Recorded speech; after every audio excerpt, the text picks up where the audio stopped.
Captainship বিষয়ে তো এখন রোল মডেল এটা কেউই না। আপনি যে কথাটা বললেন সেটাই অ্যান্সার দিই। ধরেন ক্যাপ্টেনশিপ ছাড়া তো আমি খারাপ খেলেছি। সো এখন এটা ক্যাপ্টেন হয়ে আসতেছি, এটাও অপোজিট সাইডও হইতে পারে যে আসার পর থেকে আমি ভালো খেলতেও পারি। আমার মনে হয় প্রত্যেকটা মানুষেরই যারা ইন্টারন্যাশনাল ক্রিকেট প্লেয়ার তারা চায় পারফর্ম করতে।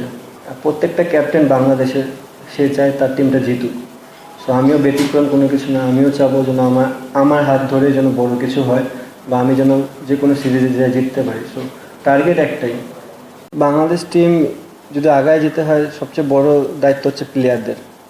আমরা পারফরমেন্স করলেই টিম আগাবে। সো ফার্স্ট অফ অল আমাদের যারা বাংলাদেশে ফরে খেলে তাদের প্রতিটা রোল প্লে করতে হবে মাঠের মধ্যে। সো আমরা প্লেয়াররা যতটা বিসিবি সাথে আমি কমিউনিকেট করবো তার থেকে বেশি কমিউনিকেট করা দরকার আমার প্লেয়ারদের সাথে, তারা কি চাচ্ছে, তাদের কোন জায়গায় ডেভেলপ করা দরকার।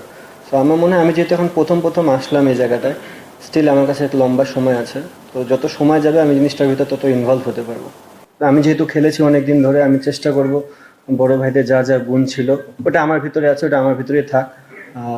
ওই জিনিসটা যদি আমি মাঠে অ্যাপ্লাই করতে পারি of the field on the ফিল্ডে, তাহলে মনে হয় আমি প্লেয়ারদের কাছে আরও কাছে যেতে পারবো এবং প্লেয়ারদের কাছ থেকে পারফরমেন্সটা আদায় করতে পারবো।